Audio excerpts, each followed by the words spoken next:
साक्षी हैं शब्द।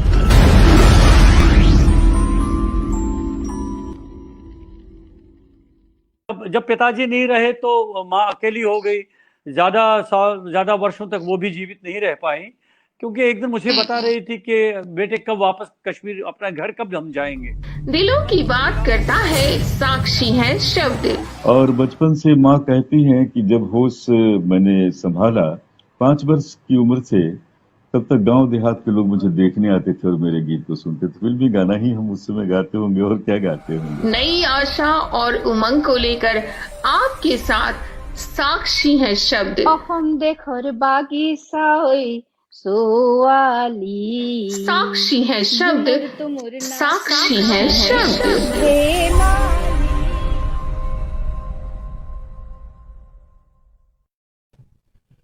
मित्रों नमस्कार, साक्षी हैं शब्द मंच पर आप सभी का स्वागत है, हार्दिक अभिनंदन है।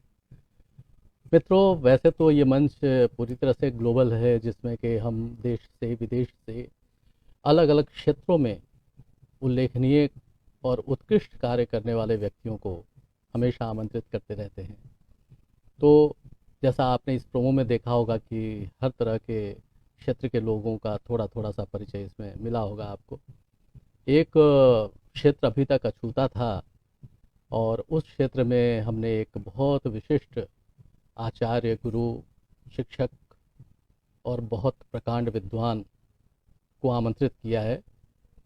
और उन्हें आमंत्रित करने से पहले हम थोड़ा सा उनके लिए कुछ दिखाना चाहते हैं। प्रोमो में आपने देखा होगा, लेकिन फिर भी एक बार आपकी याद के लिए हम उसे फिर से दोहरा रहे हैं।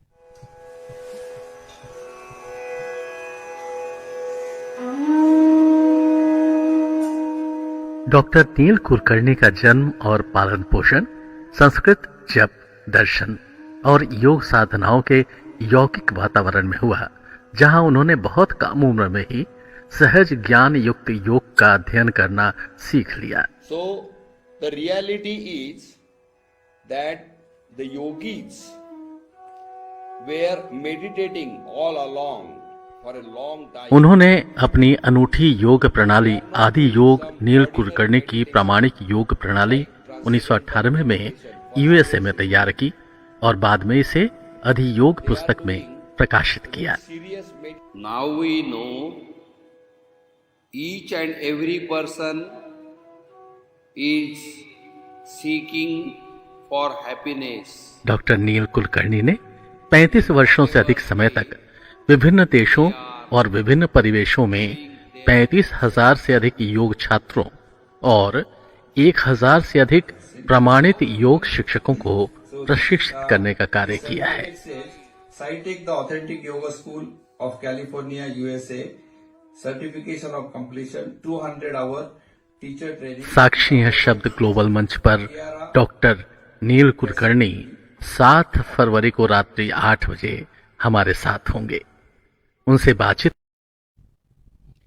तो मित्रों आज 7 फरवरी का दिन है, 8 भी बज चुके हैं रात्रि के, और आज हमारे साथ हैं योग गुरु, योग प्रशिक्षक, जो देश से लेकर विदेश तक इन्होंने योग की ज्योति जलाई है, डॉक्टर नील कुलकर्णी। तो हम डॉक्टर साहब को बहुत सम्मान के साथ, आदर के साथ आमंत्रित करते हैं। डॉक्टर नील कुलकर्णी साहब, आपका स्वागत है, हार्दिक अभिनंदन है। नमस्ते सर, नमस्ते। तो जैसा कि हमने अभी थोड़ा सा परिचय दिया था, योग एक अभी के समय में बहुत लोकप्रिय विधा हो चुकी है। और वैसे तो देखा जाए तो योग हमारी बहुत प्राचीन धरोहर रही है। समय के साथ साथ ये काफ़ी विश्वविख्यात हुआ है, देश के साथ विदेशों में भी इसका प्रचार प्रसार हुआ है। और आज देखते हैं कि योग लोगों की दिनचर्या का एक अभिन्न हिस्सा बन गया है, अंग बन गया है। लेकिन इसके लिए हम ज़रूर उन गुरुओं और आचार्यों के आभारी होंगे जिन्होंने इस योग को घर घर तक, लोगों तक पहुंचाया। और यही कारण है कि 21 जून 2015 को प्रथम अंतर्राष्ट्रीय योग दिवस मनाया गया और इसमें लगभग 192-93 देशों ने एक साथ हिस्सा लिया इसमें। और विश्व रिकॉर्ड भी बने, वो सब रिकॉर्ड की बातें हैं। लेकिन सबसे बड़ी चीज़ हुई कि योग पूरे विश्व में अपना एक इसने अपना स्थान बनाया। तो योग का उद्देश्य तो बिल्कुल साफ है कि इसके अभ्यास से शरीर में, मन में बहुत सारे परिवर्तन होते हैं और इसका लाभ लोगों के स्वास्थ्य और जीवन शैली पर पड़ता है।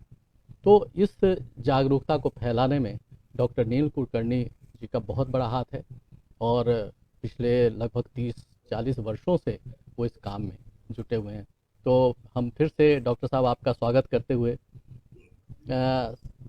इस मंच पर, आपने तो बहुत सारी विद्याएं हासिल की हैं और मैंने तो आपका जब बायो देखा था उसमें यह था कि आपने बीएस और एमएस किया है एरोस्पेस इंजीनियरिंग में, और वो भी आईआईटी खड़गपुर से। तो ये कैसे आप अचानक ये इतना बड़ा टेक्निकल जो तकनीकी क्षेत्र को छोड़ करके योग की तरफ रुझान कैसे हुआ आपका? एक्चुअली मेरा योग का जो बैकग्राउंड है उसमें मेरा ज़्यादा एफर्ट नहीं है। मेरे को अच्छा। जो योग का नॉलेज मिला है वो मेरे फादर से ब्लेसिंग से मिला है। जी। तो योग का मेरे को बहुत बचपन से ही मेरे को योग में इंटरेस्ट था। जैसे 3-4 बरस से मैं योग में हूँ।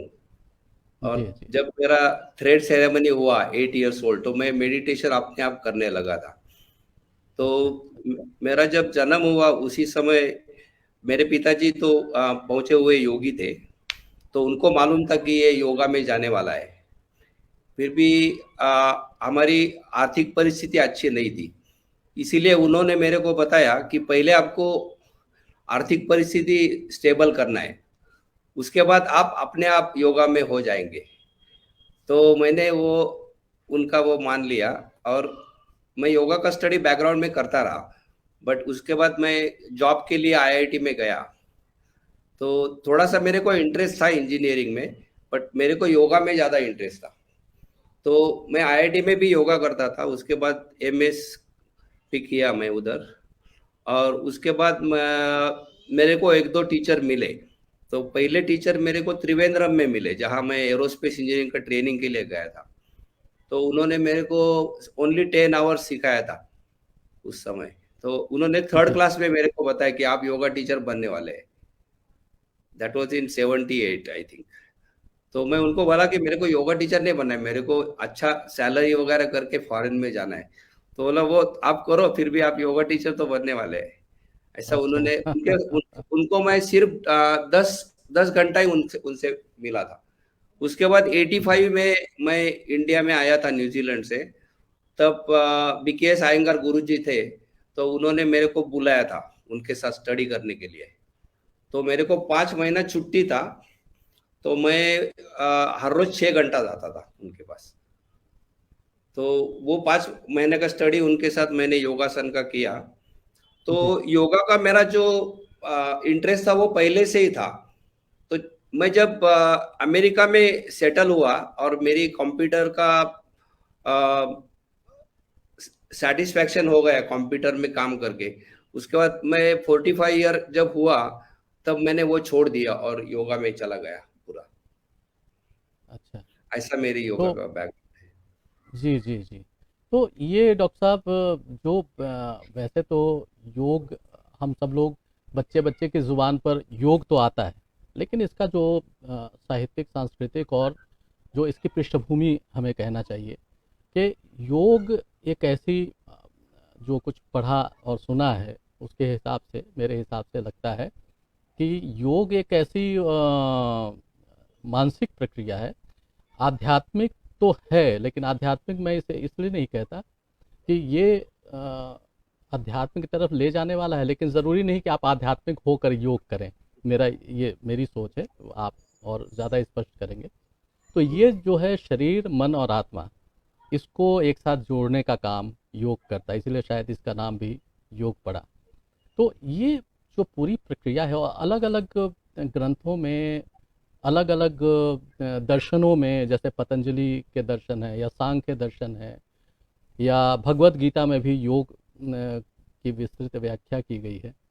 तो इन सब ग्रंथों में, बहुत सारे ग्रंथों में योग के अलग अलग उसके प्रकार या उसकी चर्चा की गई है। तो अब जैसे भगवत गीता में ही बुद्धि योग, संन्यास योग और कर्म योग की बातें कही गई हैं, और बाद में चल के वेदोत्तर काल में भक्ति योग और हठ योग प्रचलित हो गए, और उसके बाद पतंजलि योग दर्शन की अगर हम बात करें तो वहाँ क्रिया योग शब्द देखने को मिलता है। फिर उसी तरह से पाशुपत योग और माहेश्वर योग ऐसे शब्द भी दिखाई देते हैं। तो कहने का मतलब ये है कि जब हम योग, आप जैसे शिक्षक हैं तो बहुत सारे लोगों को शिक्षित करते हैं इसमें, ताकि वो आपकी शिक्षा को आगे ले जाएं, लोगों तक पहुंचाएं। तो योग सिर्फ शारीरिक क्रिया नहीं है बल्कि एक मानसिक क्रिया भी है।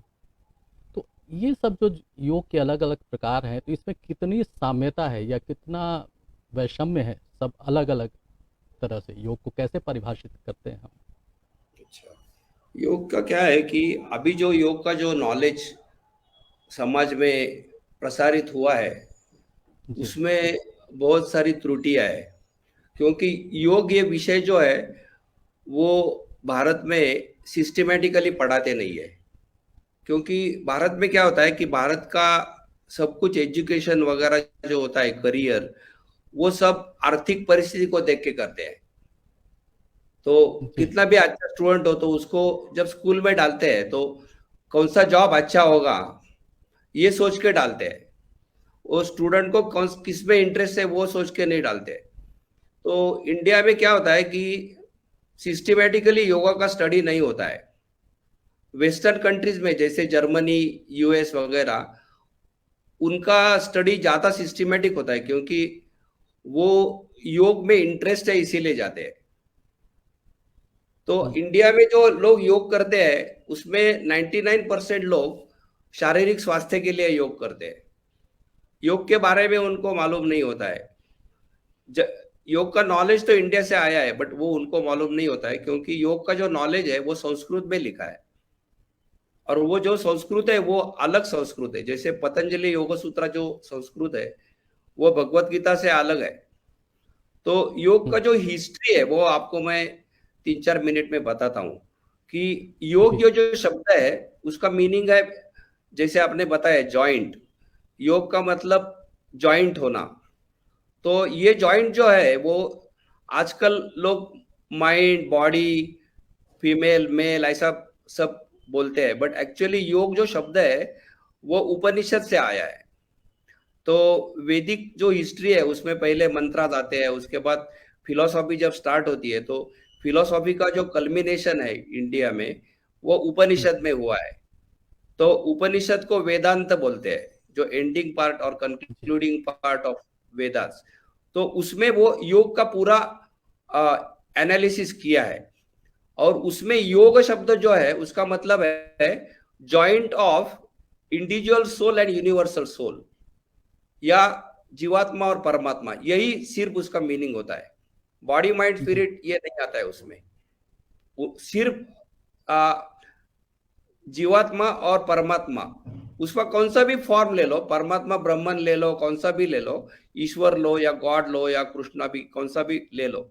तो ये जो जॉइंट होता है परमात्मा और जीवात्मा, और इनका जो जॉइंट होता है उसमें उसको योग बोलते हैं। तो ये योग करने का मतलब क्या है कि योग क्यों करते हैं? क्योंकि मनुष्य जीवन का जो जीवन होता है, मनुष्य जाति का जो जीवन होता है, उसमें हमेशा उसको डिससैटिस्फैक्शन रहती है, क्योंकि वो इजीली सेटिस्फाई नहीं होता है। मनुष्य को कितना भी मिलेगा तो वो सेटिस्फाई नहीं होता है, नॉलेज में भी सेटिस्फाई नहीं होता है। और जब वो अच्छे दिन आते हैं तो थोड़ा सा खुश हो जाता है, उसके बाद हमेशा वो अच्छे दिन चले जाते हैं तो वो दुखी हो जाता है। तो इस एनालिसिस में उन्होंने ये सोचा कि मेरे को दुख होना ही नहीं चाहिए, तो उसको बोलते हैं निश्रेयस। इसका मतलब दुख होना ही नहीं चाहिए। सुख नहीं होगा तो भी चलेगा, फिर भी दुख नहीं होना चाहिए।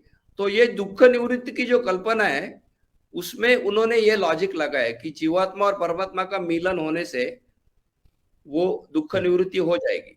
तो ये योग शब्द का रियल मीनिंग ऐसा है। और उसके बाद क्या हुआ है कि जब पतंजलि का टाइम आया, जैसे उपनिषद के बाद पतंजलि आया, और पतंजलि ने ये जो मैंने आपको बताया उसको वेदांत बोलते हैं। तो वेदांत में अलग अलग थियरीज है, जैसे ड्यूअलिज्म है और अद्वैत है, ऐसे अलग अलग थियरीज है। और वेदांत में जो फाइनल एंटिटी होती है उसको ब्रह्मन बोलते हैं। फिर भी उपनिषद का जो पूरा विस्तार है उसमें एक सब्जेक्ट आता है, वो सब्जेक्ट को योग बोलते हैं। तो दैट योग इज डिफरेंट फ्रॉम वेदांत योग। वेदांत का योग जो होता है उसका मीनिंग है परमात्मा और जीवात्मा का मिलन होना, और पतंजलि में जो योग है उसमें परमात्मा और जीवात्मा का मिलन नहीं होता है। उसमें योग ये एक प्रैक्टिकल साइंस है, उसको फॉलो करना है। तो पतंजलि का जो योग है उसको कोई लोग राजयोग वगैरह बोलते हैं, और उसका एक चैप्टर भगवत गीता में आता है, उसको ध्यान योग बोला है, 6 चैप्टर। तो भगवत गीता का जो योग है और पतंजलि का योग वो अलग अलग है। भगवत गीता में 6 चैप्टर में जो योग दिया है वो पतंजलि का योग से 80% मिलता है, उसमें भी डिफरेंस है। और भगवत गीता, महाभारत, रामायण वगैरह अनेक ग्रंथ इंडिया में आए हैं। तो भगवत गीता में योग शब्द का मीनिंग पाथ है, PATH, पाथ, मार्ग। तो इसीलिए उसमें 18 मार्ग बताया है। तो उसमें समरी में कर्म योग, ज्ञान योग, ध्यान योग और भक्ति योग, ऐसे 4 मार्ग बताए। तो this is not the yoga, it is a path of dhyan, path of karma, like that. And उसमें जो पाथ ऑफ ध्यान है वो पतंजलि का इससे मिलता है। ये डॉक्टर साहब बहुत अच्छी बात आपने कही, और बहुत सामान्य जन की समझ में आ जाए इस भाषा में आपने समझाई इस बात को।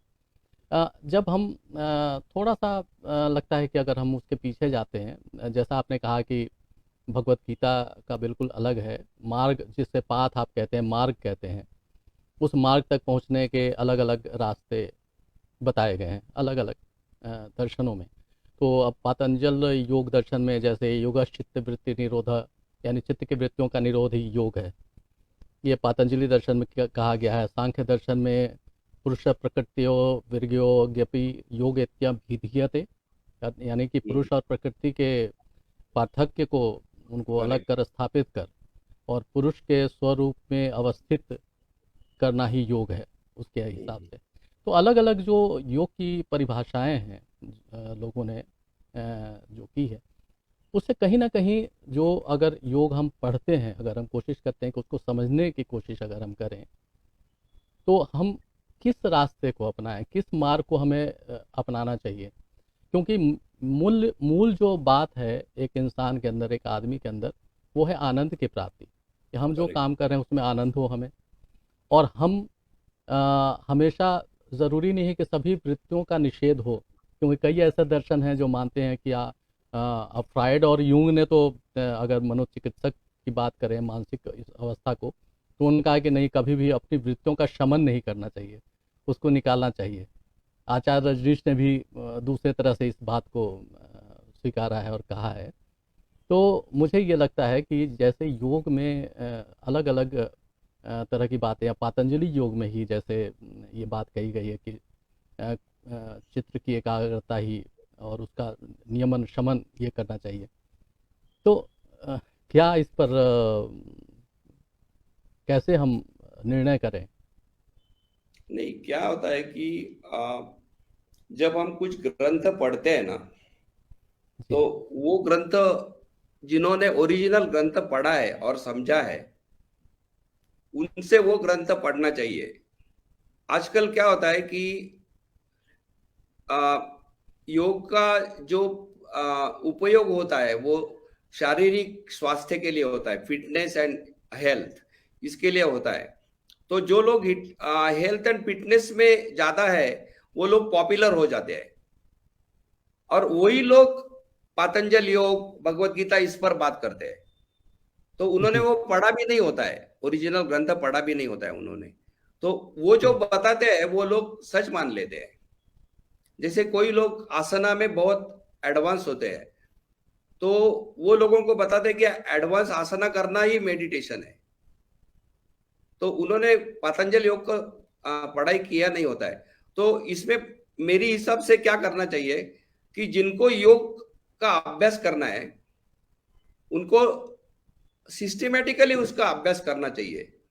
तो इसीलिए जो एजुकेशनल सिस्टम है उसमें योग का सिस्टमेटिक प्रेजेंटेशन करना चाहिए और उसको मार्क भी देना चाहिए और जॉब भी देना चाहिए, तो लोग करेंगे। जॉब नहीं देंगे तो करेंगे नहीं, तो कम से कम उनको मार्क तो मिलना चाहिए, जैसे एडिशनल मार्क और ऑप्शनल सब्जेक्ट। तो योग का ये एजुकेशन में डालने का प्रयास मेरे को लगता है कि अभी मॉडर्न टाइम्स में MIT ने किया है। MIT नाम की एक संस्था है, वो महाराष्ट्र इंस्टीट्यूट ऑफ टेक्नोलॉजी, वो विश्वनाथ कराड़ जी की संस्था है। उन्होंने योग को कंपलसरी किया है। फर्स्ट ईयर इंजीनियरिंग को योग कंपलसरी है। फिर भी मैंने उनका सिलेबस नहीं देखा है, फिर भी सिस्टमेटिकली लोगों को बताना चाहिए और जिनके पास वो नॉलेज है उनको ढूंढ के वो करना चाहिए।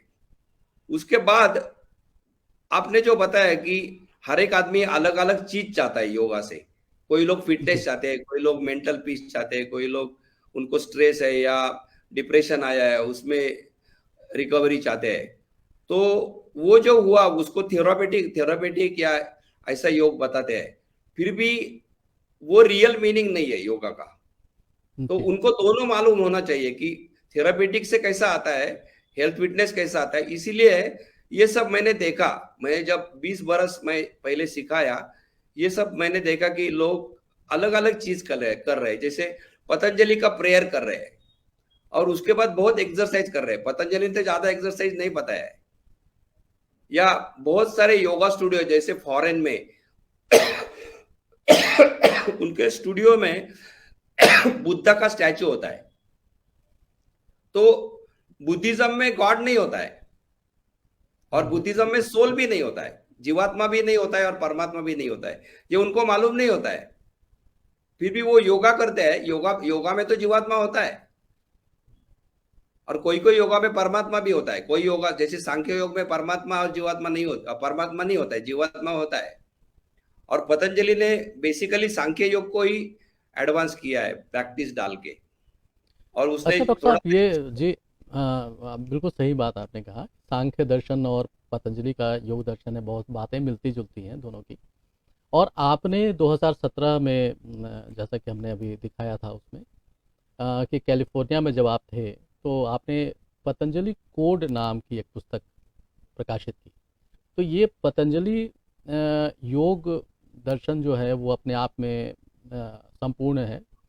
पतंजलि कोड कैसे अलग है उस दर्शन से? अच्छा, वो बताता हूँ। उसके पहले मैं 1 मिनट आपको आदि योग क्या है बताता हूँ। ये जब आपने जो स्थिति बताई वो मैंने जब ऑब्जर्व की तो मेरे को ये पता चला कि कोई लोग एक चीज कर रहे हैं और प्रार्थना में दूसरा चीज बता रहे हैं और बुद्धा का स्टैचू रख रहे हैं फिर भी भगवान की पूजा कर रहे हैं। तो ये मैंने जब देखा कि कोई लोगों को वेट लॉस करना है, फिर भी वो जो योगा क्लास को जा रहे हैं उससे वेट गेन होता है। तो उन्होंने जब योगा क्लास चूज किया है तो उन्होंने लोकेशन, कन्वीनियंस ऐसा देखा है। एक्चुअली योगा क्लास में क्या चल रहा है उससे उनका वेट लॉस होने वाला है या नहीं ये सोचा ही नहीं है। तो इसीलिए मैंने क्या किया कि मैंने आदि योग नाम का एक सिस्टम तैयार किया और उसका जो पर्पज है, तो पहले हम यह पूछते हैं कि आपको क्या चाहिए योगा से। आपको सिर्फ फिटनेस चाहिए तो सिर्फ फिटनेस करो, तो आपको पतंजलि वगैरह पढ़ने का जरूरत नहीं है, सिर्फ फिटनेस करो। और फिटनेस के लिए जो कुछ लगता है वो सब बताते हैं। जैसे फिटनेस के लिए खाने का बहुत जरूरत होता है, तो बहुत सारे योगा में खाने के बारे में कुछ नहीं बताते हैं, कौन सा भी वेजिटेरियन खाओ ऐसा बोलते हैं। तो हमारे इसमें क्या होता है कि पहले पूछते हैं कि आपका गोल क्या है और वो गोल के लिए जो कुछ लगता है वो उसमें एक्सप्लेन किया है आदि योग में। और आपका गोल पतंजलि से मिलता है तब आपको पतंजलि योगा करना है। जैसे कोई लोगों को ध्यान में जाना है तो वो आसना करने से नहीं जाने वाले। तो मेरे को ऐसे बहुत लोग मालूम है जो 30 इयर्स आसना कर रहे हैं, सब कुछ आसन कर सकते हैं, फिर भी अभी तक मेडिटेशन नहीं कर सकते क्योंकि उन्होंने मेडिटेशन की प्रैक्टिस नहीं की है। इसीलिए आदि योग में total concept is there and उसमें मॉडर्न साइंसेस को लिया है, म्यूजिक को लिया, आर्ट को लिया है, खाने को न्यूट्रिशन लिया है, ये सब मिक्स करके आदि योग का ग्रंथ बनाया है। तो अभी पतंजलि कोड के बारे में आपको बताता हूं कि पतंजलि के जो योग सूत्र है वो बहुत कॉम्प्लेक्स संस्कृत में लिखे हैं, क्योंकि Patanjali was a big grammarian and also Patanjali was little bit naughty, means he liked to write in a such a way that it is not easy to understand. It was purposefully written or whatever it is, but there are some granthas in Sanskrit language which are that kind of granthas, like Bana. Bana writes a sentence which can go for 10 pages, one sentence, so you cannot understand that statement, but it is grammatically correct. और भगवत गीता का संस्कृत बहुत easy है, वो it is A fluid, but Patanjali is very very difficult and grammatically very difficult Sanskrit, so उसको बहुत बार पढ़ना पड़ता है। जैसे मैं आपको बताता हूँ, मैंने कम से कम पतंजलि योग सूत्र कम से कम 15,000 बार पढ़ा है, ये चैंटिंग किया है उसका 15,000। तो उसमें जो सूत्र है उनका इंटरकनेक्शन मेरे को मालूम हो गया, तो मेरे को ये पता चला कि पतंजलि ने वो ग्रंथ जीसस क्राइस्ट के पहले लिखा है और वो ओरली ट्रांसमिट हुआ था अभी तक। तो आजकल जैसे हम वर्ड प्रोसेसिंग करते हैं और सिस्टमैटिक अरेंजमेंट करते हैं, चेकिंग करते हैं स्पेलिंग वगैरह, वैसा उन्होंने किया नहीं है। तो उनका जो अरेंजमेंट है वो आगे पीछे हो गया है। जैसे समाधि शब्द पहले आता है, उसका डेफिनेशन 3rd चैप्टर में आता है। योगा पतंजलि योगा किसके लिए है, ये 2.14 में आता है। जैसे परिणाम ताप संस्कार दुख गुणवृत्ति विरोधाच दुखमेव सर्वम विवेकिना, तो विवेकी लोगों को सब कुछ दुख जैसे लगता है, उनके लिए पतंजलि का चित्तवृत्ति निरोध बताया है। तो ये जो पतंजलि का, इसमें मैंने जो ऑब्जर्व किया, इसीलिए मैंने क्या किया कि पतंजलि का जो ओरिजिनल ग्रंथ है उसमें 30 सूत्र मैंने ऐड किया है खुद का। अच्छा। जैसे चित्त की डेफिनेशन दी नहीं है, योग चित्तवृत्ति निरोध बताया, बट चित्त क्या है बताया नहीं है। तो इसीलिए मैंने चित्त का एक पूरा चैप्टर लिखा है उसमें पतंजलि कोड में, one whole chapter is on चित्त ओनली। तो मैंने 30 सूत्र ऐड किए, 30 मॉडिफाई किए, और उनके जो कुछ सूत्र है जैसे walking on the water, flying in the air, those are secondary sutra, those are not main sutra, उनको मैंने लास्ट चैप्टर में डाल दिया। ऐसा करके वो सिस्टमेटिकली उसका अंडरस्टैंडिंग प्रेजेंट किया है, और उसके बाद मैं 3-4 बार उसको सिखाया है, तो वो लोगों को सीखने में पता चलता है जल्दी क्या बता रहे हैं। और मुझे लगता है कि इसी कृति पर आपको डॉक्टर राधा कृष्णन अवार्ड प्राप्त हुआ है, इसी पे मिला था ना? तो बहुत मशहूर ये पुरस्कार है और सम्मान है जो आपको प्राप्त हुआ है। तो कई इस तरह के कई पुरस्कार आपको प्राप्त हुए हैं, लेकिन जो अधियोग की बात आपने की डॉक्टर साहब, और उसके साथ साथ आपने पतंजलि के सूत्रों की इतनी, मतलब उसकी सहज व्याख्या मुझे लगता है कि ये पतंजलि कोड में उपलब्ध है कि आसानी से लोग उसे समझ सकें। जहाँ तक मैं पतंजलि कोड ग्रंथ जो है वो आपने उसमें इंग्लिश ट्रांसलेशन प्रॉपरली दिया है, उसको सिर्फ इंग्लिश पढ़ने से भी आपको पतंजलि को जो कुछ बताना है वो पूरा सिस्टमैटिकली पता चलता है। जी, तो इस बीच में एक हम आपका कुछ आपके क्रियाकलाप का एक वीडियो है, वो हम थोड़ा सा दिखाना चाहते हैं, उसे भी आप समझा दें तो बड़ी कृपा होगी कि वो है क्या क्या हो रहा है।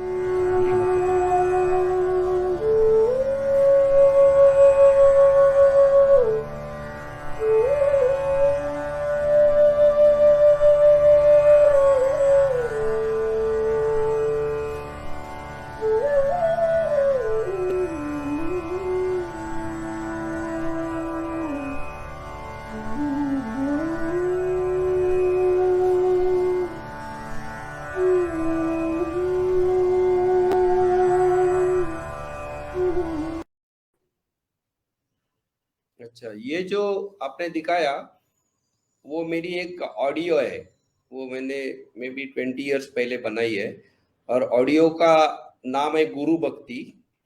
तो इंडियन फिलॉसफी में गुरु ये कंसेप्ट आता है। तो गुरु का मतलब हेवी, गुरु means heavy, anything very heavy. तो गुरुत्वाकर्षण मीन्स हेवी चीज जो होती है वो लाइट चीज को अपनी तरफ खींचती है। तो जो स्पिरिचुअलिटी में गुरु होते हैं, हेवी होते हैं, जिनको स्पिरिचुअल रियलाइजेशन हुआ है, उनको रियल गुरु बोलते हैं स्पिरिचुअलिटी में। तो स्पिरिचुअलिटी में क्या होता है कि पहले बॉडी को समझना भी बहुत मुश्किल है, क्योंकि बॉडी में बहुत पार्ट होते हैं, उसको पूरा समझना बहुत ही मुश्किल है। तो अभी तक कितना साइंस आगे एडवांस हुआ है, अभी तो बॉडी को कोविड का भी पता नहीं चल रहा है। तो बॉडी के बाद माइंड आता है, माइंड तो दिख नहीं सकता है, तो माइंड को समझना बहुत ही मुश्किल होता है। इसीलिए माइंड का जब प्रॉब्लम होता है, डिप्रेशन वगैरह, तो वो मेडिसिन से सॉल्व नहीं हो रहे हैं। उसके बाद स्पिरिट जो है उसके बारे में कुछ बता भी नहीं सकते, वो अनिर्वचनीय बोलते हैं। तो इसीलिए गुरु का जो कंसेप्ट है, जिसको स्पिरिचुअल रियलाइजेशन हुआ है, ऐसा कोई आपको मिलेगा तो वो आपको जल्दी से जल्दी वो उसका पाथ, कम से कम पाथ बता देगा या आपको उस डेस्टिनेशन पे ले जाएगा। इसीलिए गुरु का बहुत इंपॉर्टेंस आता है। इसीलिए वो मैंने गुरु के बारे में डिफरेंट प्रेयर करके एक स्पीच भी है उसमें, गुरु क्या होता है। क्योंकि आजकल क्या होता है कि गुरु को जैसे कोई माइक्रोसॉफ्ट में एक्सपर्ट है, उसको माइक्रोसॉफ्ट गुरु बोलते हैं, बट इंडिया का स्पिरिचुअलिटी में गुरु अलग होते हैं। बिल्कुल। आजकल तो कार गुरु और टेक्नो गुरु इस तरह के शब्द भी आ गए हैं, तो अलग अलग। लेकिन वाकई गुरु का एक जो भारतीय संस्कृति में जो गुरु शब्द की जो व्याख्या है और जो व्यापकता है इस शब्द की, वो बहुत ज़्यादा है। और उसमें क्या होता है कि सर, अब मैं आपको एक बताना चाहता हूँ स्टूडेंट्स के लिए कि कोई लोग बिगिनिंग में गुरु खोजते हैं, बिगिनिंग में गुरु नहीं मिलता है सर। बहुत उसका साधना होने के बाद जैसे जैसे वो डीप जाता है तो उसको पता चलता है कि गुरु के बिना वो नहीं पता चलने वाला है। उसको जब पता चलता है तभी वो रियल गुरु की खोज करता है। इसीलिए वो ये कहा जाता है प्रायः कि गुरु या तो शिष्य की स्वयं तलाश कर लेता है वो, या शिष्य को अपने आप गुरु मिल जाते हैं, जो जिस तरह की साधना उसकी होती है, जिस लेवल की होती है। तो आपकी बात ये बिल्कुल सही है। तो डॉक्टर साहब, ये यहाँ से आपकी नागरिकता तो दोनों जगहों की है, अमेरिका की भी है और भारत की भी है। तो यहाँ से आप योग को ले गए अमेरिका, और अमेरिका से न जाने कितने देशों में आप इसको ले गए। बहुत सारे देशों के नाम मैंने देखे हैं आपके बायो में। तो वहाँ आपने एक साइट, एक आपका इंस्टीट्यूट भी है जो योग की शिक्षा देता है वहाँ, भारत और अमेरिका दोनों है। तो ये क्या ऑनलाइन है या फिजिकली वहाँ जाके सीखना होता है? नहीं, बेसिकली मैं जब यूएस में रेसिडेंट था, स्टेबल रेसिडेंट था, उस समय मेरी एक स्कूल थी वहाँ। तो उसको साईटेक नाम दिया है क्योंकि साईटेक नाम की मेरी कंप्यूटर कंपनी थी, और शिरडी के साईं बाबा, मेरे पिताजी के जो गुरु थे, वो शिरडी साईं बाबा के साथ रहे थे, इसीलिए उसको साईटेक नाम दिया था वो कंप्यूटर कंपनी को। उसके बाद जब मैं योगा में गया तो वो साईटेक कंप्यूटर से साईटेक स्पिरिचुअल सर्विसेज कर दिया, और उसके बाद साईटेक ऑथेंटिक योगा स्कूल कर दिया। तो साईटेक ये नाम की एक्चुअल स्कूल थी वर्जीनिया में। उसके बाद मैं जब ट्रैवल करने लगा तो ट्रैवल करते समय मैं अकेला, और मेरे जो सीनियर टीचर्स है जिनको मैंने सिखाया है वो मेरी मेथोडोलॉजी सिखाते हैं, तो उसी को हम साईटेक बोलते हैं। जैसे मैं अकेला ही हूँ ऑलमोस्ट। तो it is A virtual kind of school. हम लोगों ने अभी आदि योगानंद नाम की एक वर्चुअल यूनिवर्सिटी की है जी। उसमें हम फ्रीली भी सिखाने जाने वाले हैं, फ्री सिखाने वाले हैं। तो डॉक्टर साहब, बिल्कुल सही बात है। और मेरी जिज्ञासा जस्ट अभी आपकी बात से ही हुई कि योग जैसे लोग तो चाहते हैं अपनाना, कई तरह के, जैसे टीवी पे, रेडियो पे और विभिन्न इंटरनेट पे अनेक साधन हैं जहाँ से देख के योग किया जा सकता है। क्या वाकई देख करके भी, उनका अनुकरण करके योग किया जा सकता है और उससे उतना ही लाभ मिलता है? नहीं, योग डायरेक्टली टीचर से सीखना पड़ता है। आप फिजिकल भी करना चाहते हैं, फिजिकल योगा भी करना चाहते हैं, तो वो ऑडियो वीडियो से और पुस्तक से नहीं पता चलता है। मैं आपको बताता हूँ, मैंने योगा एक्सरसाइज का एक भी पुस्तक नहीं पढ़ा है। वो पुस्तक से नहीं पता चलता है। पुस्तक से तुमको, आपको पहले आता है तो पुस्तक से फायदा होता है। आपको पहले आता है तो पुस्तक से थोड़ा सा एक्स्ट्रा आइडिया मिलते हैं, बट जिनको स्टार्ट करना है उनको हमेशा टीचर के पास ही जाना चाहिए, वीडियो से नहीं शुरुआत पता चलता। शुरुआत में असल में कई जिज्ञासाएं भी तो होती हैं, मन के अंदर कई प्रश्न उठते हैं, सवाल होते हैं, तो उसके लिए तो गुरु का सामने होना बहुत आवश्यक है, मुझे ऐसा लगता है। यही कारण है जो आप डायरेक्टली कह रहे हैं। डायरेक्टली सीखना पड़ता है। जी जी। तो ये जो आप 35 से अधिक वर्षों से योग की शिक्षा विभिन्न देशों में जा करके, विभिन्न परिस्थितियों में जाके, और आप सिखाते रहे हैं। मैंने सुना है कि आप 35,000 40,000 के आसपास योग छात्रों और योग शिक्षकों को भी प्रशिक्षित किया है आपने।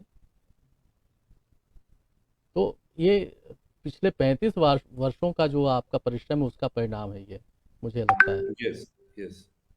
लेकिन डॉक्टर साहब, ये जो आपकी बात है कि गुरु के साथ या गुरु के समक्ष सीखना चाहिए, लेकिन कैसे हम चुनाव करेंगे कि ये योग गुरु हमारे लिए सही होंगे? या कई बार इसका दूसरा पक्ष ये है कि हमारे लिए या जो निम्न मध्य आय वर्ग का व्यक्ति है या वो इकोनॉमिकली वो उतना सक्षम नहीं है, तो करेक्ट। कैसे वो जाके कहीं सीख सकता है? उसके लिए तो माध्यम जो ये टीवी और ये सारे माध्यम हैं उसी से सीख सकता है, या डीवीडी हो, जो भी हो। नहीं, एक्चुअली क्या है ना कि योगा का जो एजुकेशन है वो ज्यादा महंगा नहीं होना चाहिए। वो उसकी जो फी है वो फिक्स नहीं होनी चाहिए। वो जो स्टूडेंट का जो बैकग्राउंड है, जैसे हमारे पास जो पुअर चिल्ड्रन आते हैं वो उनको हम फ्री सिखाते हैं और उनको खाना वगैरह भी देते हैं हम लोग। तो योगा का जो फी हम लेते हैं ना वो स्टूडेंट के हिसाब से लेते हैं, और योगा टीचर को उसका नीड्स कम करना चाहिए। तो वो मिडिल क्लास में रह सकता है। उसका नीड्स बहुत ज्यादा होगा तो उसको ज्यादा इनकम की जरूरत पड़ेगी। और जब उसको स्टूडेंट को योगा टीचर चुनना है तो पहले उनको मालूम होना चाहिए कि वो क्या चाहते हैं योगा से। जैसे वो फिटनेस चाहते हैं तो उनको 10-15 जगह जाके देखना चाहिए कि वो उधर लोगों को रियल फिटनेस मिल रहा है क्या, और उनको अटेंड करके देखना चाहिए। और उनको बताने का टीचर को, मैं फी नहीं दे सकता हूँ या दे सकता हूँ, इतना दे सकता हूँ, ऐसा बता के एक्चुअल उसको अटेंड करना चाहिए। और बहुत बार अटेंड करने के बाद उसको पता चलेगा कि ये टीचर मेरे लिए योग्य है। और मैं आपको बताता हूँ कि वेस्टर्न स्टूडेंट जो होते हैं वो हमेशा ये चीज करते हैं। मेरे पास जो स्टूडेंट आते हैं, जैसे आप गूगल में जाएंगे तो मेरा नाम पहले नहीं आता है। मेरे पास बहुत लोग आते हैं कि आप गूगल में पहले के नहीं आते, मेरा नाम 10th पेज पे आता है। तो मेरे पास जो आते हैं ना उन्होंने पहले 9 पेज देखे हुए होते हैं। तो मेरे पास जो अमेरिकन आते हैं, अमेरिकन, रशियन वगैरह, वो बताते कि हमने पहले सब वेबसाइट देखा है, उसके बाद मैं आपके पास आना चाहता हूँ। तो मेरे को पता चलता है कि ये आदमी को रियल सीखना है। अच्छा अच्छा। तो तो वो डॉक्टर साहब, आपको जी, आप जैसे बच्चों की बात आपने की कि बच्चों को भी इसमें प्रशिक्षित किया जाना चाहिए, बच्चों को भी लाना चाहिए। एक वीडियो है जो बच्चों को आपको सिखाते हुए।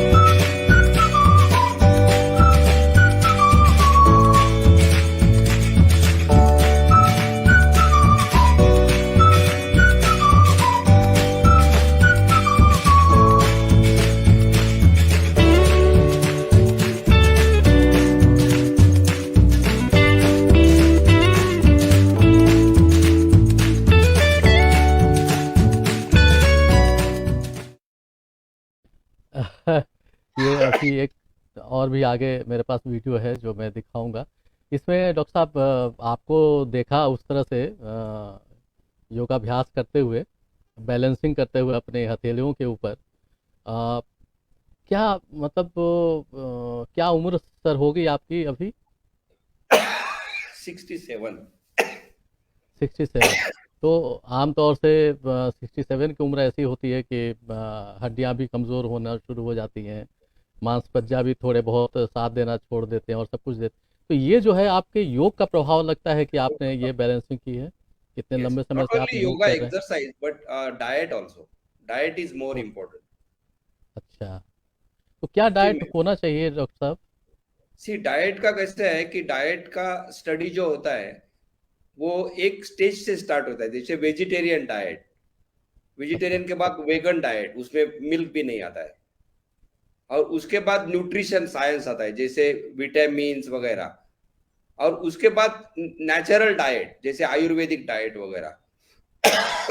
तो मैंने डाइट का कम से कम 30 ईयर स्टडी किया है, तो मेरे को ये पता जी। चला कि डाइट बहुत सिंपल होना चाहिए।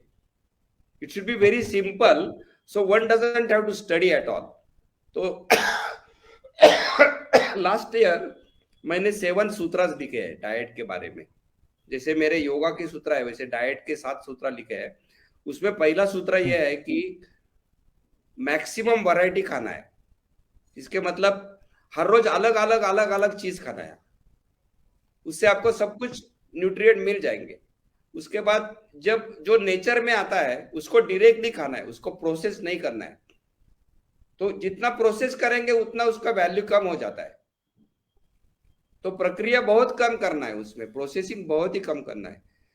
देन थर्ड थिंग इज जैसे खाना बनाया उसी समय उसको खाना है, उसके बाद 10 आवर्स के बाद नहीं खाना है। तो मैंने मेरे को ताज़ा ये खाना जब है। चला तो मैं फ्रिज निकाल दिया घर से। अच्छा। क्योंकि फ्रिज रखने से हम वो रखने वाले हैं। मैंने जब फ्रिज निकाला उसके बाद जैसे बनाते उसी समय खा लेते हैं। ऐसे 7 सूत्र बनाए हैं, तो उसमें अपने आप वो सब न्यूट्रिशन साइंस आ जाता है, आयुर्वेद भी आ जाता है अपने आप। नहीं, कुछ कुछ थोड़ा सा बताएंगे कि किस तरह का न्यूट्रिशन में क्या क्या लेना चाहिए, आहार में क्या क्या होना चाहिए, एक सामान्य जानकारी के लिए? देखिए, सामान्य से इंडिया में जो लोग खाते हैं ना, तो इंडिया जी। में डेफिनेटली वो एक ग्रेन खाते हैं, जैसे राइस, चपाती, ज्वार, बाजरी वगैरह। तो ये सब ग्रेन है, उनका लिस्ट करने का है। और फॉरेन के कुछ ग्रेन जैसे किनोआ राइस, बकवीट और बार्ली वगैरह होते हैं। तो इसको ग्रेन बोलते हैं। दूसरा चीज होता है nuts, nuts and fruits, dry जी। फ्रूट्स। थर्ड होता है रियल फ्रूट्स जैसे बनाना वगैरह। चौथा होता है कि वेजिटेबल। तो ये सबका लिस्ट करना है। जैसे मैं आपको बताता हूँ, मेरे पास एक फ्रूट का लिस्ट है, वो 200 फ्रूट्स है उसमें। अच्छा। और वेजिटेबल में कम से कम 50 वेजिटेबल्स है। और हम्म। दाल में मेरे पास 60 दाल है उसमें लिस्ट में। तो ये अवॉइड करना चाहिए या खाना नहीं, चाहिए? ये एक एक दिन के बाद बदलना चाहिए हमेशा। जैसे मान लो मैंने तीन फ्रूट खाने का हर रोज, तो आज मैंने 3 फ्रूट खाया, बनाना, चीकू एंड मैंगो। उसके बाद नेक्स्ट डे वो फ्रूट नहीं खाना है, दूसरे 3 फ्रूट खाना है। ऐसा करके करके 200 फ्रूट के लिए कितना दिन लगेंगे? 2 मंथ्स लगेंगे। लेकिन डॉक्टर साहब, एक बहुत बड़ा सवाल यहाँ पे है कि हाँ। जहाँ एक बहुत बड़ी आबादी, एक बहुत बड़ा तबका गरीबी रेखा के नीचे होता है, आम या जो मध्यवर्गीय परिवार भी जो होता है वो अपने वेतन में से बहुत कुछ कट काट के बचा के किसी तरह से वो अपनी मतलब है दिनचर्या पूरी करता है, जहाँ की बहुत लग्जरी की गुंजाइश भी नहीं है। तो ये जो है ये तरह तरह के फ्रूट्स को बदल देना और इतनी सारी चीज़ें वैरायटी अफोर्ड करना संभव है एक आम आदमी के लिए, हिंदुस्तानी के लिए? विदेशों की स्थिति मैं नहीं कह सकता वहाँ क्या है। नहीं, मैं आपको बताता हूँ, मैंने इसका एक्सपेरिमेंट किया है। कम से कम 5-6 बरस मैंने ये एक्सपेरिमेंट किया है कि कम से कम जो बहुत पुअर होते हैं वो वैरायटी कैसे कर सकते हैं, middle class, lower middle class variety कैसे कर, उनका उनका जो इनकम होता है उसमें भी वैरायटी कर सकते हैं। बट जी। वो पूरा पूरा वैरायटी नहीं कर सकते। जैसे मैंगो नहीं खा सकेंगे, फिर भी कम से कम बनाना तो खा सकेंगे। जी। तो वो क्या करते हैं, हर रोज राइस ही खाते हैं। वैसा नहीं करने का है, एक दिन राइस, एक दिन ज्वार, एक दिन बाजरी, ऐसा खाने का है। जी तो जी। जितना कर सकते हैं उतना करना है। हाँ, जितना कर सकते हैं उतना करना। हाँ लेकिन मुख्य चीज़ है कि आहार में हम ये तो जानते हैं कि हमें ये खाना चाहिए, या वो है कि स्वाद, जो सुस्वादु भोजन होता है उसके प्रति आकर्षण तो एक होता ही है कि ये अच्छा स्वाद वाला है तो इसको खाओ, ये स्वाद इससे ज़्यादा मिलता है तो ये खाओ। फिर वेज और नॉन वेज के बारे में भी ये है कि आपसे ये भी जानना चाहेंगे कि बहुत बड़ी आबादी है वो नॉन वेजिटेरियन है, वेजिटेरियन है नहीं। विदेशों में तो मतलब है ही इसका चलन सबसे ज़्यादा। तो इसमें क्या होना चाहिए कि अगर मान लीजिए कोई नॉन वेजिटेरियन है, क्या उसे छोड़ देना चाहिए, या किस तरह से उसको अपना आहार निश्चित करना चाहिए? वो क्या होता है ना कि जो लोग स्वाद के लिए खाते हैं ना, तो उनका तबीयत अच्छा होना मुश्किल है। तो उनको क्या करना चाहिए कि पहले उनको हेल्दी डाइट की हैबिट करना चाहिए। उसके लिए फास्टिंग वगैरह करेंगे तो उनकी टेस्ट शार्प हो जाती है, तो उनको सिंपल फूड में स्वाद आता है। बट एक बार आपको स्वाद बहुत स्वादिष्ट, जैसे बहुत गार्लिक, बहुत अनियन, ऐसा और फ्राइड फूड, इसकी आदत बन बन गई तो वो उसकी हैबिट चेंज करना बहुत मुश्किल होता है। मैं आपको बताता हूँ कि मेरे को ऐसे वर्ल्ड फेमस योगा टीचर मालूम है कि जो हैबिट नहीं बदल सकते हैं, इसीलिए वो कितना भी योगा करने से उनकी हेल्थ अच्छी नहीं होती है। बहुत योगा करते हैं फिर भी हेल्थ बहुत अच्छी नहीं होती है, क्योंकि वो डाइट को चेंज करना बहुत मुश्किल होता है। फैट होते हैं, you can watch them, you can watch all the famous yoga teachers, you will find many of them are fat, some of them have heart attacks, some of them have so many problems, some of them have Parkinson disease, because their diet is not good. And what happens is that they think that they are doing okay because they are doing good yoga exercise. वैसा नहीं होता है। Diet के लिए आपको diet से ही body बनती है। आपका बॉडी का हर एक सेल जो है वो डाइट से बनता है, इसीलिए डाइट को सबसे ज्यादा इंपॉर्टेंस देना चाहिए। योगा एक्सरसाइज से भी ज्यादा इंपॉर्टेंस डाइट को देना चाहिए। और ये भी शाला में सिखाना चाहिए चिल्ड्रन को कि डाइट कैसे करना चाहिए सिस्टमैटिकली। एक दो और जो बच्चों को आपने योग सिखाया है वो दिखाते हैं, फिर हम डाइट पे और बातें करेंगे आपसे। तब तक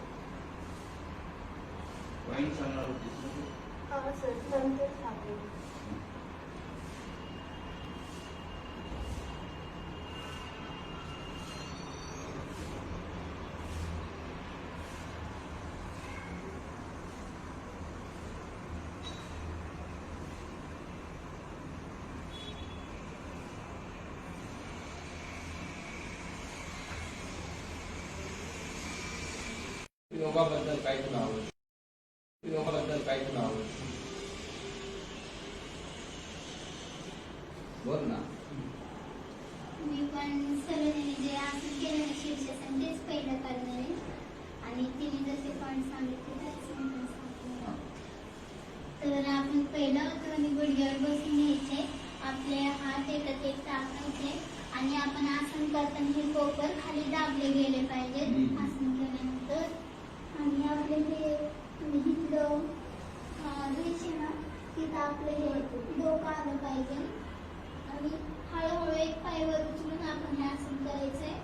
आणि आपलं आसन चुकीचं आहे का बरोबर आहे हे कळण्यासाठी आपल्याला पहिलं आपले तळवे असे करून आकाशाकडे म्हणजे वरती ओढायचे आणि डोकं जास्त बाहेर द्यायचं आणि आपलं पोपट दाबलं गेलं तर हे चेक करायचंय आणि आपण सरळ रेषा आहोत का हे चेक करायचं आणि आपलं लक्ष समोर एका जागी केंद्रित करायचंय की आपण किती वेळ होल्ड करू शकतो ते. तो ये आपने प्रयास किया कि बच्चों को लेके भी चला जाए। डाइट की बात हम कर रहे थे डॉक्टर साहब कि आपने तो बात तो सही आप कह रहे हैं, लेकिन दो वर्ग सबसे ज़्यादा डाइट से प्रभावित होता है। अपने देश की बात हम करें, एक तो बच्चे, दूसरी महिलाएं। और महिलाओं में एक है कि प्राय यही होता है कि योगा के लिए समय निकालना उनके लिए मुश्किल होता है। अगर वो कहीं काम करती हैं बाहर में, कोई जॉब है उनका, अगर वो इस तरह की महिलाएं कहीं काम करती हैं बाहर में, ऑफिस में, कार्यालय में, या जहाँ भी किसी कार्यस्थल पर भी, तो उनके लिए भाग दौड़ का समय होता है, क्योंकि उन्हें घर गृहस्थी भी देखनी होती है, बच्चों को भी देखना होता है, और उसके साथ साथ काम को भी देखना होता है। तो उनके पास इतना अवकाश नहीं होता कि वो ठीक तरह से सबके बीच एक सामंजस्य स्थापित कर पाए, क्योंकि समय नहीं होता उनके पास। और अगर वो गृहिणी हुई तो गृहिणियों के पास भी चूल्हा चौका और बाकी चीज़ों के लिए वक्त जितना होता है, उसमें मुश्किल से ये मैंने देखा है कि प्रायः गृहिणियाँ सुबह से काम में जुटती हैं, और उनका नाश्ते का भी समय शायद 11 या 12 बजे तक होता है। उतनी देर तक पेट उनका खाली रहता है, और उसके बाद कहीं उनको वो ऐसा वो करती हैं, जानबूझ के नहीं करती, लेकिन ये एक आदत बन जाती है, क्योंकि वो उनकी जो दिनचर्या है उसमें वो आदत शामिल हो गई। तो कैसे योग को अपने अंदर लाएं, इस दिनचर्या के अंदर फिट कैसे करें ये? वो क्या है ना सर कि योगा के बारे में उनको नॉलेज होना चाहिए पहले। Starting point should be the knowledge. तो नॉलेज में उनको पता चलेगा कि वो ऐसे 11 बजे तक कुछ खाएंगी नहीं और हमेशा काम करते रहेंगी, और वो बार बार ऐसे करे, एक दिन किया तो ठीक है, 2 दिन किया तो ठीक है, फिर भी हमेशा वो करते रहेगी, तो उसके बाद उसकी खुद की तबीयत खराब होगी और उसका फैमिली के ऊपर निगेटिव इफेक्ट होने वाला है। तो ये जो नॉलेज है ना उसको होना चाहिए पहले। तो योगा के लिए टाइम निकालना या ये सब कुछ करना, ये उसका प्लानिंग उनको करना ही पड़ेगा। जैसे हम लोग फाइनेंशियल प्लानिंग करते हैं ना, जो जैसे स्कूल में जाना है तो अच्छा स्कूल ढूंढते हैं, अच्छा स्कूल के लिए ज्यादा फी लगता है तो उसके लिए कुछ ना कुछ इंतजाम करते हैं, जैसे स्कॉलरशिप निकालते हैं या ज्यादा काम करके पैसा मिलाते हैं, ऐसा कुछ ना कुछ प्लानिंग करते रहते हैं। सेम प्लानिंग आपको योगा के बारे में करना है। योगा से आपको जो बेनिफिट मिलने वाला है उसका नॉलेज होना चाहिए, योगा क्या है उसका नॉलेज होना चाहिए, और उसके लिए टाइम देना ही चाहिए, क्योंकि हर एक चीज को टाइम लगता ही है, तो उनको जी। देना ही पड़ेगा। नहीं देंगे तो उनको लॉस होने वाला है। अच्छा, कुछ लोग जैसे हमारे साथ जुड़े हुए हैं, नंदिता चक्रवर्ती, एक सवाल है उनका कि जैसे कलाकार लोग होते हैं, प्रायः होता है कि उनकी दिनचर्या बड़ी अनियमित सी हो जाती है।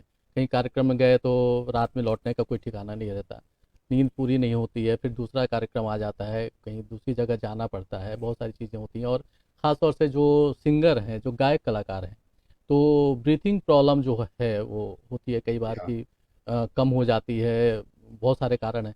तो योग के द्वारा इस ब्रीथिंग पावर को कैसे हम बढ़ा सकते हैं या सस्टेन कर सकते हैं? क्या करना चाहिए, किस तरह का योग हमें करना चाहिए? अच्छा, कुछ मैं टिप्स आपको के तौर पे अगर आप बता सकें तो। जी इसके पहले मैं 1 मिनट इसमें स्पेंड करना चाहता हूँ, जो आपने लेडीज के बारे में क्वेश्चन पूछा था, जी क्योंकि जी। ये क्वेश्चन 2001 में ये क्वेश्चन हमारे योगा स्कूल में आया था कि लेडीज के लिए टाइम नहीं मिल रहा है। तो हम लोगों ने क्या किया, 4 बरस एक एक्सपेरिमेंट किया था हम लोगों ने कि ऐसा कुछ चीज बनाने का है कि वो खाने से पूरा न्यूट्रिशन मिलेगा और ज्यादा से ज्यादा 10 मिनट्स किचन में डालने का है। ऐसा हमने एक एक्सपेरिमेंट किया था, उसको 4 बरस लगा। तो हम लोगों ने क्या किया, एक ग्रेन, एक दाल, एक वेजिटेबल और ऐसा कुछ करके उसको हम कुक करते थे, जैसे खिचड़ी बनाते हैं ना, तो हर रोज अलग अलग खिचड़ी बनाते थे और वो 10 मिनट के अंदर हो जाती थी। और बाकी का जो खाना है वो सिर्फ वेजिटेबल और फ्रूट रॉ खाना है, जैसे सैलड एंड फ्रूट्स।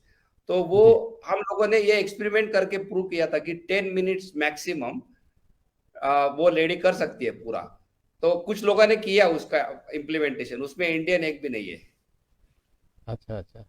तो अगर हम एक हालांकि योग के जो प्रकार हैं वो सब लोग जानते हैं, टीवी वगैरह ने तो बहुत लोकप्रिय किया है इसको, तो कुछ अगर छोटे छोटे बता सकें आपके कौन कौन से उन्हें करने चाहिए योगासन? हाँ, नहीं तो आपने जो अभी क्वेश्चन एक पूछा था जी, ब्रीदिंग के लिए। हाँ, तो ब्रीदिंग के लिए तो आपने जो पूछा कि आर्टिस्ट वगैरह होते हैं उनकी नींद कम हो जाती है, तो उनको ये समझना चाहिए कि नींद जो होती है ना वो बहुत ही इंपॉर्टेंट होती है सर। नींद is like $1 million thing for their health. They have to know that so much that it's like, see, suppose all the bank account is taken away immediately. then that person will not like it. Even if he is artist, he will not like that. Suppose some very world famous artist is there and you tell him that I am taking all your bank account completely, you will be zero. He won't like it. Similarly, he should feel that sleep is very, very important. They must get sufficient sleep. Now, the sleep का जो quantity होता है ना, that depends on how you lead your life. Suppose he is eating very heavy food, then he will need more sleep. Or if his actions are not correct, like he's not sitting properly, he's sitting like that and doing like this, then his body is going to be deformed. Such a body will require more sleep. Or if he's doing some other things, like his breathing is wrong, then he is going to need more sleep. So he has to learn what are the different healthy habits he should develop. Now, I will tell you, it will be very difficult for him because most of the people don't like to change the habit. Right. So only the person who likes to change habit, he can become yogi. All others cannot become yogi. नहीं, कई बार habits change करना भी चाहे तो कई बार मजबूरियां होती हैं। अपने भारतीय परिवार की बहुत सारी अलग अलग क्षेत्रों की मजबूरियां हैं। होती है, बट उनको सॉल्व करना है। जी जी, ये तो सही बात है कि अपने शरीर के ऊपर और अपने जो आपकी चीज़ है उसके ऊपर इन्वेस्ट करना तो बनता है। ये बात सही है। एक सवाल और है, ये चेतना लिखते हैं Indian institute of yoga and dance research centre की है शायद चेतना।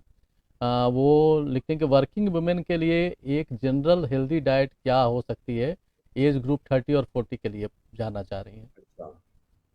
जनरल हेल्दी डाइट में number 1 is you should eat only if you are hungry. If you are not hungry, don't ईट.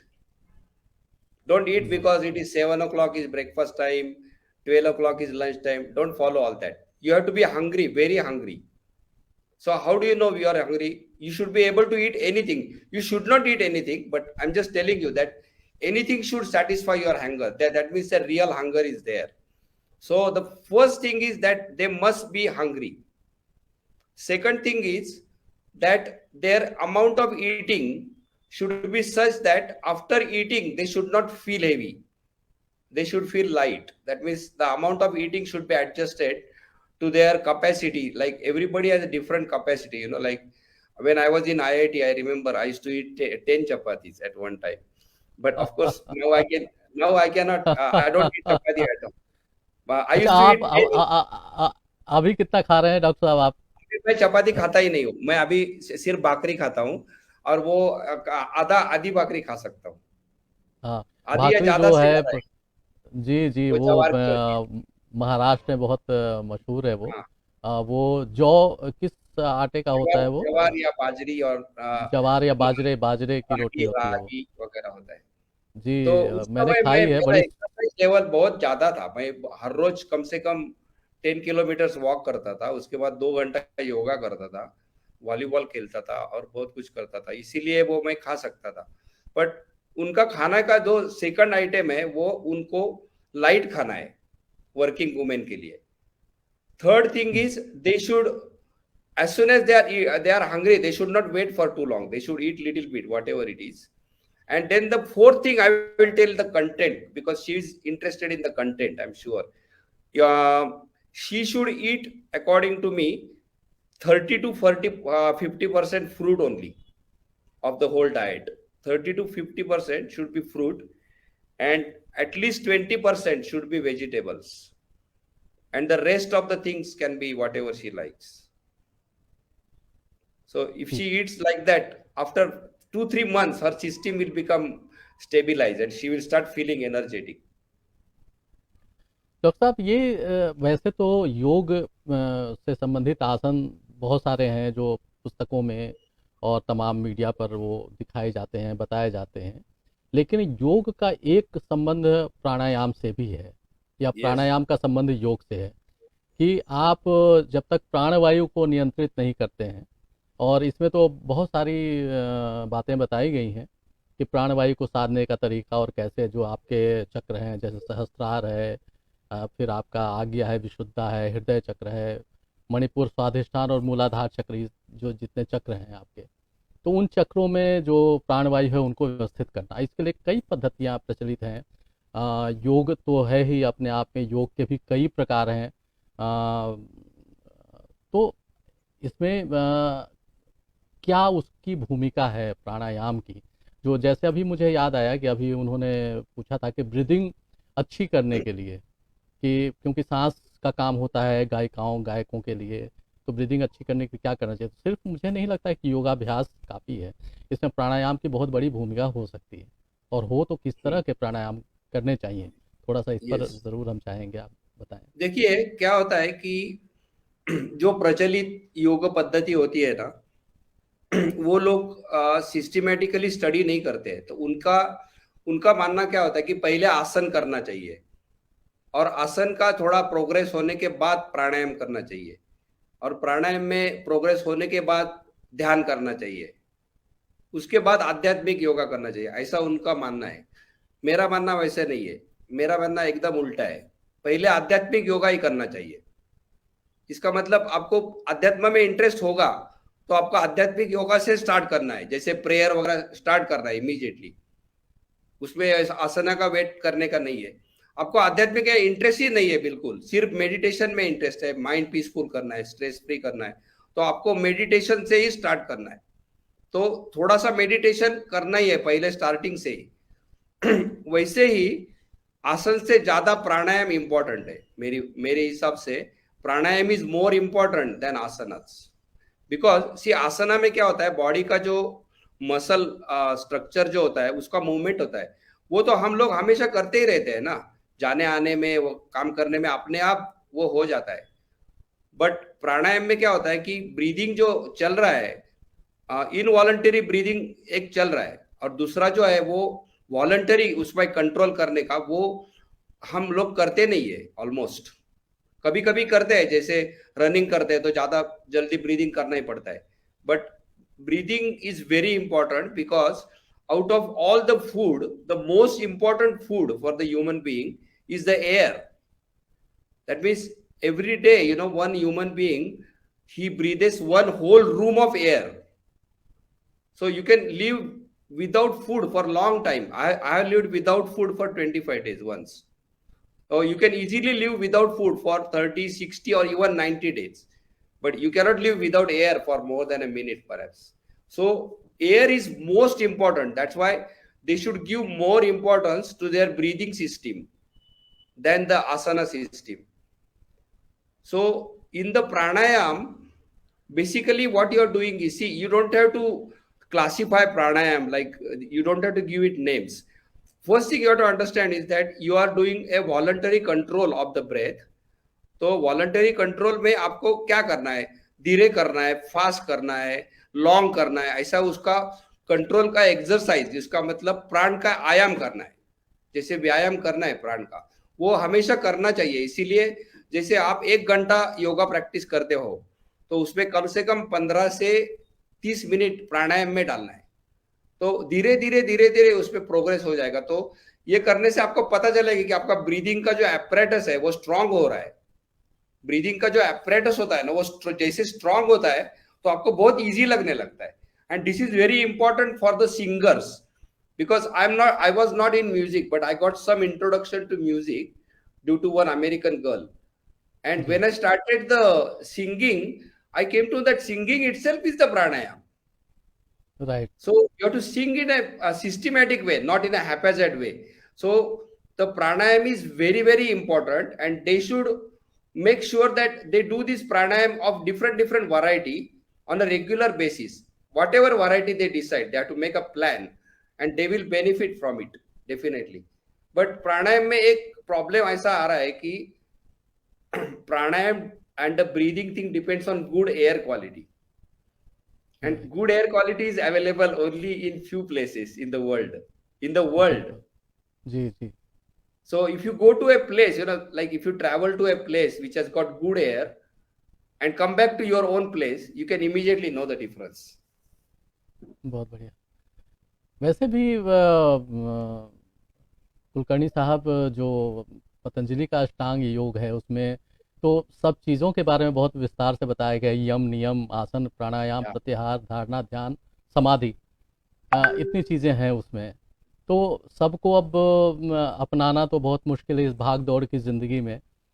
हम कुछ चीज़ें ही कर लें तो बहुत है, लेकिन बहुत सारी पद्धतियाँ और भी हैं, जैसे विपश्यना है, यस और बहुत सारे गुरु हैं जो अपने अपने ढंग से उसको, रेकी है अपने आप में एक यस वो भी एक प्राणायाम और मतलब चित्त की साधना ही है वो एक तरह से, या यस उसे हम हीलिंग थेरेपी हम मानते हैं रेकी को, या विपश्यना को भी। सेल्फ हीलिंग भी है और दूसरों की हीलिंग भी वो करती है। कैसे ये कितना फायदेमंद हैं अगर इसको अपनाया जाए तो?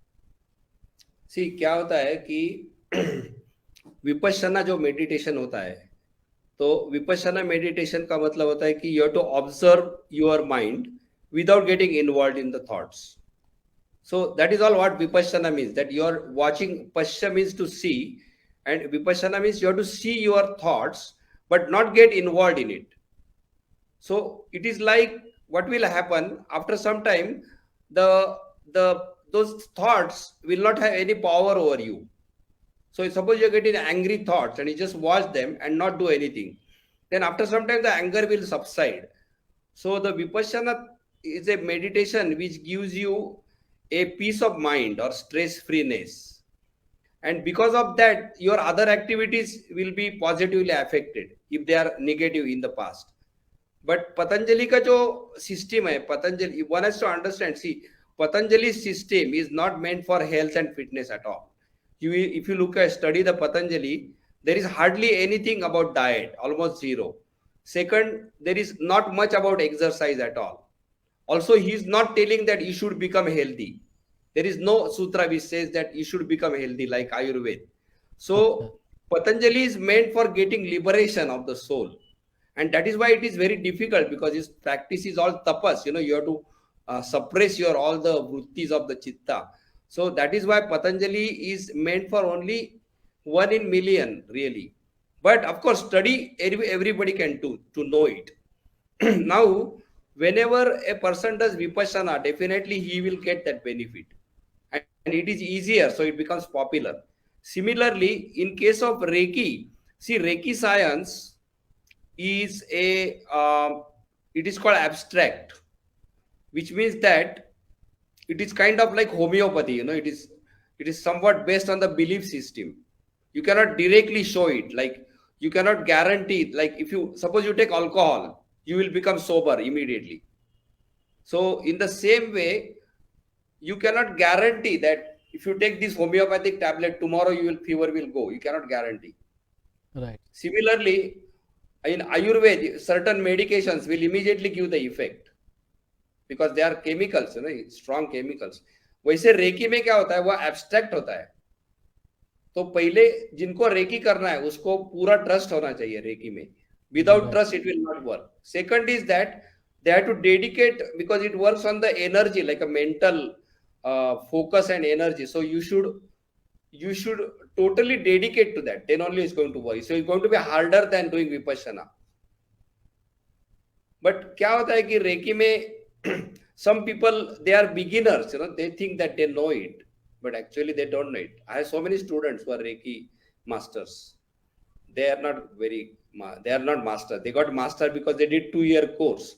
Well, that is another problem in the yoga, that nowadays people are doing this course, 200 hours, 500 hours, and they get this certificate, advanced yoga certificate. But advanced yoga certificate doesn't make you yogi. I also give the certificate because I had to give it. जी। अभी श्यामल बनर्जी भी पूछ रहे हैं कि यंत्र वादकों के लिए क्या सलाह है? यानी आपने गायकों के लिए तो बता दिया कि क्या करना चाहिए।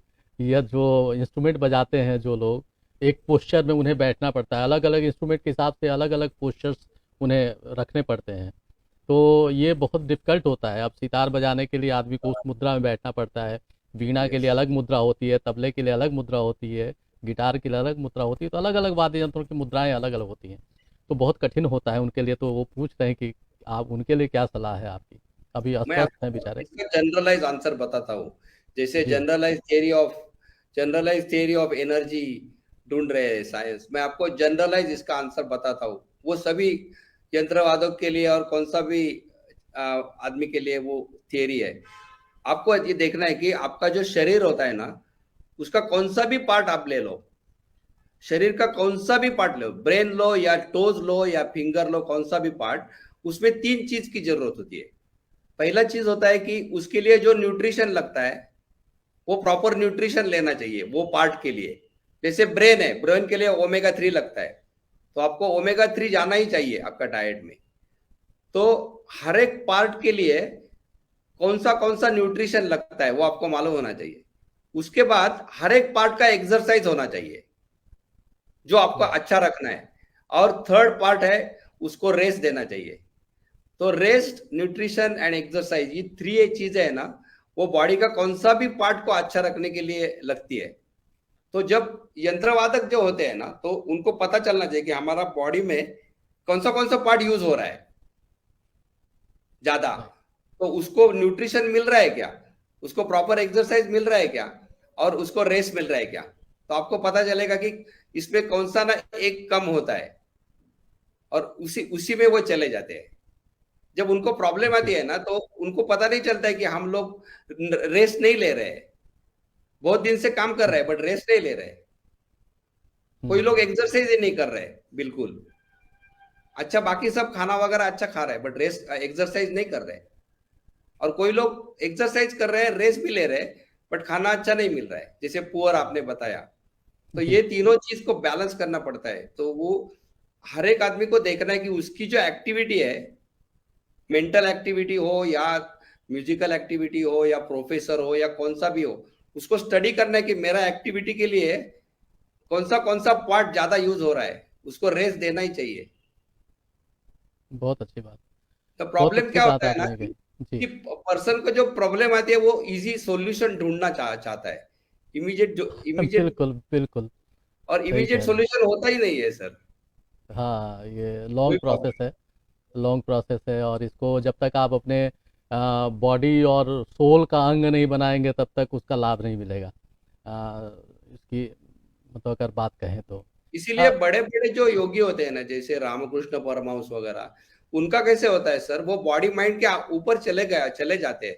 तो उनको बॉडी में जी कुछ प्रॉब्लम आता है तो भी उनको कुछ प्रॉब्लम नहीं आता है, क्योंकि वो उससे ऊपर होते हैं वो। वाह। डॉक्टर साहब, एक सवाल और है सुदीपा बोस जी का, जो भरतनाट्यम की नृत्यांगना है, बहुत कुशल नृत्यांगना है, यहीं हमारे पटना की हैं। वो ये जानना चाहती हैं, वो उन्होंने लिखा हुआ है स्क्रीन पे, हाउ टू यूज़ और practice the control over different वायु, प्राणवायु, अपान वायु, समान वायु etcetera as a nritya sadhika. I would like to have your guidance. अच्छा, तो ये जो वायु बताया ना, उनको पंच प्राण बोलते हैं। तो एक्चुअली जी प्राण एक ही होता है, उसको प्राण बोलते हैं। उसके बाद उसका जो यूटिलाइजेशन होता है बॉडी में, जैसे प्राण अंदर जाने के बाद जो यूटिलाइजेशन होता है, वो यूटिलाइजेशन के हिसाब से उसको 5 कैटेगरी में डाला है, बट रियल प्राण एक ही होता है। तो मैं उनको एक सिंपल तरीका बताता हूं कि उनका जो बॉडी होता है, डांसर या कौन सा भी, उसको बॉडी का पूरा ऑब्जर्वेशन करने का हैबिट करना है। तो शी हैज टू सिट और lie down and not sleep, but she has to watch the entire body from inside, and she should be able to watch the entire body more and more and more deep. So when she does this habit, she will come to know which parts are not getting enough prana. Then she can focus on those parts and the prana will increase in that part. See, we never watch our body from inside. Like we don't give, suppose we give 10 minutes every day to just watch our body from inside, what's going on.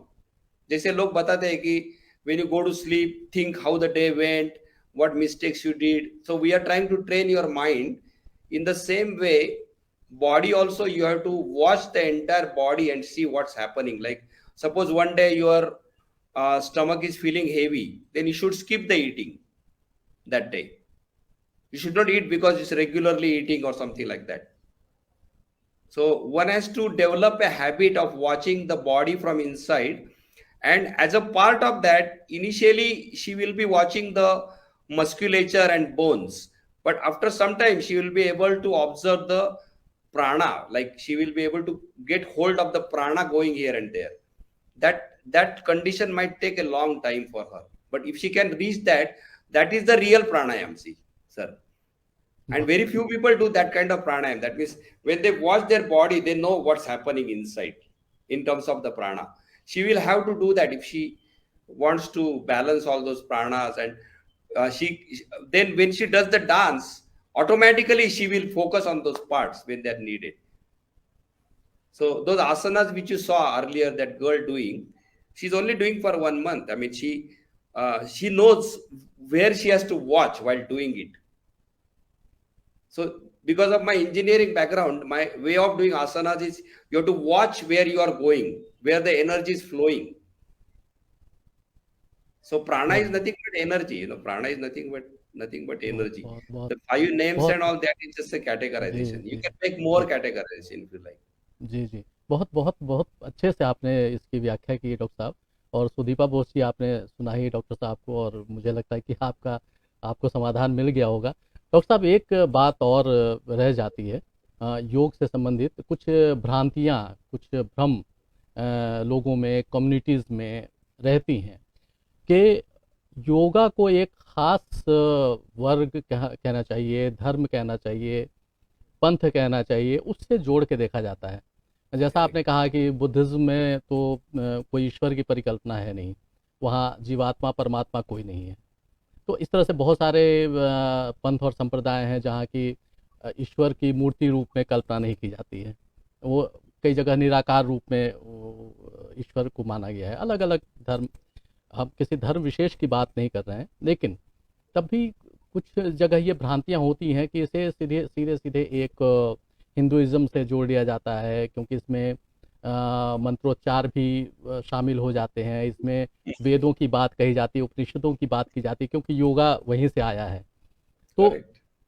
तो योगा को अपनाने में कहीं एक झिझक होती है दूसरे लोगों को कि हम इसमें से क्या चीज़ें लें और क्या ना लें, इससे बढ़िया है कि इसको ना लें, नहीं अपनाएं। तो ये भ्रांतियां कैसे दूर हों, किसका काम है ये इन भ्रांतियों को दूर करना? Sir, if they don't take it because it came from Upanishad, it is like that once I watched one movie, Jewel in the Crown or something like that, in English movie. There was one Brahmin man in that movie. He never eats with the white people in that movie. So he talks with them and does everything with them, but only when the time of eating comes, he goes to one corner and he eats his tiffin. And then I have one teacher, he never eats outside. He is now, I'll tell you, he's now 60 years old. He has never eaten outside food in his whole life. He only eats his wife's food or mother's food. And he carries that food all the time. He travels and all that. He makes his own food if he goes anywhere. So this thing is a kind of fanaticism, that not to do something because it came from Upanishad. Or suppose something is written in English, I don't want to do it because English is not Sanskrit. So this is not knowledge, So one has to focus on the knowledge, and they have a freedom to do what they want to do and not do. If they think it is beneficial, they should do it. It doesn't matter whether it came. Yes, yoga definitely is Hindu only, because yoga comes from Upanishad, sir. There is no doubt. The yoga word is in Upanishad, and Upanishad is considered Hinduism, but this is considered Hinduism later in the game, after the other religions came. We were not calling it Hinduism in the Bhagavad Gita or Upanishad. The Hindu word is not there. They started calling it Hindu. So now, because it came from Upanishad, they think it is Hindu. It is not Hindu. It is from Upanishad. Now, if they want to call it Hindu and not do it because it is Hindu, that is called fanaticism. That's not, that is a loss to themselves, That is a loss to themselves. Like, suppose somebody goes to, that is like that Anandi Bai, that lady, she went abroad and she was not eating or something enough. So she died because of malnutrition or something like that, I heard. Sir, you have to eat when you go abroad. You cannot not eat. You have, eating is the part, there are something nature's laws. And if you don't want to do yoga, that is fine. But because it is from Upanishad, that is a very silly logic, according to me. नहीं, ये होता है, और कई बार ये लगता है कि लोग, ये मुझे लगता है कि थोड़ा ज्ञान का अभाव भी होता है, जिसके चलते लोग ऐसा सोचते हैं कि इसको एक तांत्रिक क्रिया से भी जोड़ लेते हैं कि तंत्र है या मंत्र है।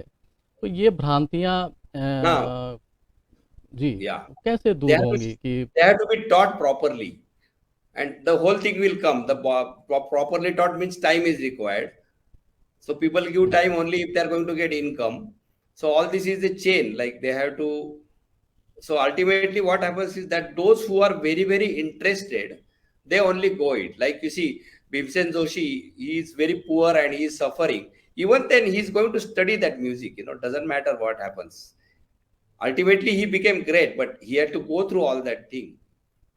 So unless you are interested, you are not going to study. See, that is what in my case, I was interested. I did not do it because it is great effort for society and all. I'm interested, that's what I'm doing it. Without interest, it's not going to work. सही बात है doctor साहब। बहुत आपसे बहुत कीमती जानकारी मिली और बड़ा अच्छा लगा, आपने इतने सुंदर ढंग से योग को परिभाषित किया और लोगों की समस्याओं का समाधान किया। तो हम समझते हैं कि लोगों को लाभ मिला, मुझे तो मिला ही मिला क्योंकि मैं आपसे बातचीत कर रहा हूँ। मेरी कई शंकाओं का समाधान मिला। जो भ्रम मेरे अंदर भी कई भ्रम थे, जो कुछ मैंने पढ़ा था, जो कुछ जानकारी मेरे पास थी, उसके आधार पर कुछ प्रश्न मेरे अंदर भी आए, तो उन शंकाओं को निर्मूल किया आपने। तो आज देखिए योग का प्रचार और प्रसार इतना ज़्यादा हो गया है। ठीक है, आपने बिल्कुल सही कहा कि जिनको अपनाना है वो अपनाएं। अगर उन्हें लगता है कि इसे अपनाने से लाभ हो सकता है तो ज़रूर आएँ इसमें। और बाकी तो आदमी स्वतंत्र है किसी भी काम को करने के लिए, वो उसका निर्णय अपना होगा कि क्या करना चाहिए और क्या नहीं करना चाहिए। लेकिन आपकी हमारी जो भूमिका है उस भूमिका को हम अदा करें, उसका निर्वहन करें, तो यही हम लोगों का काम है। तो योग आज निश्चित तौर पर लोगों की दिनचर्या में शामिल हो चुका है, उनके दिनचर्या का अभिन्न अंग बन गया है। तो इस योग को, इसके प्रचार प्रसार में आप जैसे गुरुजनों का बहुत बड़ा हाथ है, बहुत बड़ी भूमिका आपकी है। तो मैं आपकी भूमिका को बहुत प्रणाम करता हूँ सादर। और आप हमारे इस मंच पर आए और इतनी बहुमूल्य और कीमती जानकारी आपने दी योग के बारे में और इन शंकाओं का समाधान किया, इसके लिए मैं बहुत बहुत आभारी हूँ आपका। और बहुत मैं आज अपने को गौरवान्वित महसूस कर रहा हूँ डॉक्टर साहब, सच में आपके आने से। मैं आपको एक फाइनल वर्ड बताना चाहता हूँ जी कि जरूर। योग ये इंडिया से आया है और योग का जो ओरिजिनल नॉलेज है वो संस्कृत में है। और अभी क्या हो रहा है कि because of the Ramdev ji, Ramdev ji and even Modi ji to some extent and some people like that, the yoga in India has increase, no doubt. So it has given a boost to the, at least yoga of whatever kind, whether it is physical or whatever kind, some yoga boost is there. So that is a good sign, no doubt. But what I want to tell is, see, out of all the countries I went, India is coming very, very low in the yoga knowledge and the study of yoga and the knowledge, because of whatever reason. I'm not interested in giving the all reasons now, but I will tell you, US comes the first, then UK comes second, Germany third. I know this for sure, I can guarantee you. And India is coming around 20th in the yoga study and knowledge. So what is going to happen is, some Indians, they are going abroad now to study yoga. I know for sure, some doctors, like famous doctors, now they are going because they feel that they are getting that knowledge. There are many people in India who want to do Sanskrit degree. They go to Germany.